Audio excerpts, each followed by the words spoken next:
ഗണേഷ് കുമാറിനെ കാണാൻ പാടില്ലാത്ത സാഹചര്യത്തിൽ കണ്ടുവന്നും ദൈവമേ ഞാനോ ആരോട് ചോദിച്ചാലും എന്നെ കുറിച്ച് അറിയാൻ എന്റെ ജീവിതം ഒരു തുറന്ന പുസ്തകമാണ്. ഇതിന്റെ തെളിവുകൾ ചിത്രങ്ങളായും വീഡിയോയായും തന്റെ കയ്യിലുണ്ടെന്നും ഗണേഷിന്റെ ഭാര്യ ബിന്ദു എല്ലാവർക്കും നല്ലതേ വരൂ, ദുഷ്ടന്മാർ ശിക്ഷിക്കപ്പെടും. രാഹുൽ മാങ്കൂട്ടത്തില് മിനിസ്റ്റർ പഴയ ഒരു പ്രസ്താവന എടുത്തു വെച്ചിട്ട് ഇതല്ലേ അധപ്പതനം എന്ന് പറഞ്ഞുകൊണ്ട് ഈ ചെക്കൻ എനിക്ക് നേരത്തെ ഇഷ്ടമല്ലാട്ടോ. പറയാൻ യോഗ്യനായ ആള് തന്നെയാണ്, വളരെ യോഗ്യനാണ് അദ്ദേഹം. യോഗ്യനാണെന്ന് തെളിയിച്ചു, അദ്ദേഹം തെളിയിച്ചുകൊണ്ടിരിക്കുകയാണ് അനുദിനം. ഇനി ആരൊക്കെ വരാൻ പോകുന്ന അറിയത്തില്ല. നീ എന്നെ ഇൻഡയറക്റ്റ് ആയിട്ട് കുത്തിയതല്ല, ഡയറക്റ്റ് ആയിട്ട് കുത്തിയതാ. നീ അധികം വിളയേണ്ട മോനെ, ഇതിന് പകരം വെച്ചിട്ടില്ലെങ്കിൽ എന്റെ പേര് തമ്പി എന്നല്ല. ശ്രീ ഗണേഷ് കുമാറിനെ പറ്റി എന്തെങ്കിലും ആരോപണം ഉന്നയിക്കാൻ ഏറ്റവും യോഗ്യതയുള്ളത് ഞങ്ങളുടെ നേതാവായിരുന്ന ശ്രീ ആർ ബാലകൃഷ്ണപിള്ളയാണ്. എന്റെ നമ്പരായി എനിക്കുള്ളത് മേടിച്ചിട്ട് വരാം. അദ്ദേഹം പറഞ്ഞത് എനിക്ക് എന്റെ ഭാര്യയെ സംശയമില്ലാത്തത് കൊണ്ട് മാത്രം ശ്രീ കെ ബി ഗണേഷ് കുമാർ എന്റെ മകനാണെന്ന് ഞാൻ വിശ്വസിക്കുന്നു.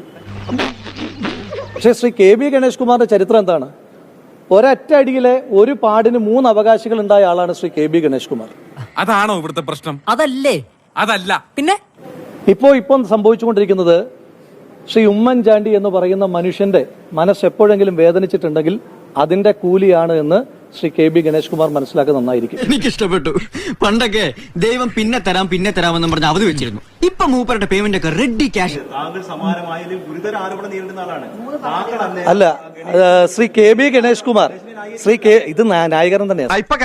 അല്ലെങ്കിൽ പിള്ളേച്ചൻ നുണ പറയുന്നതായിരിക്കും. ശ്രീ കെ ബി ഗണേഷ് കുമാർ അഭിപ്രായമൊക്കെ പറഞ്ഞപ്പോ നിങ്ങൾ ഈ ചോദ്യം ചോദിച്ചിരുന്നോ?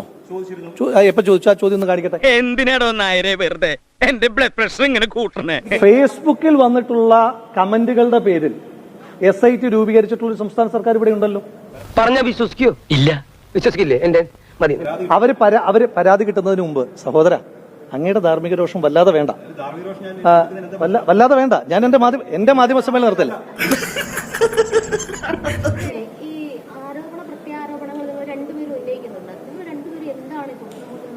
പറഞ്ഞു തരാം.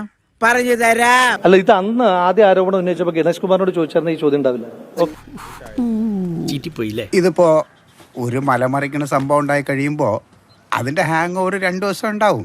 അത് കഴിയുമ്പോൾ വേറെ ഏതെങ്കിലും പുതിയ മലമറിക്കുന്ന സംഭവം ഉണ്ടാകുമ്പോ ആൾക്കാർ ഈ മല വിട്ടിട്ട് ആ മലയുടെ പിറകെ പോവും. അത്രേ ഉള്ളൂ.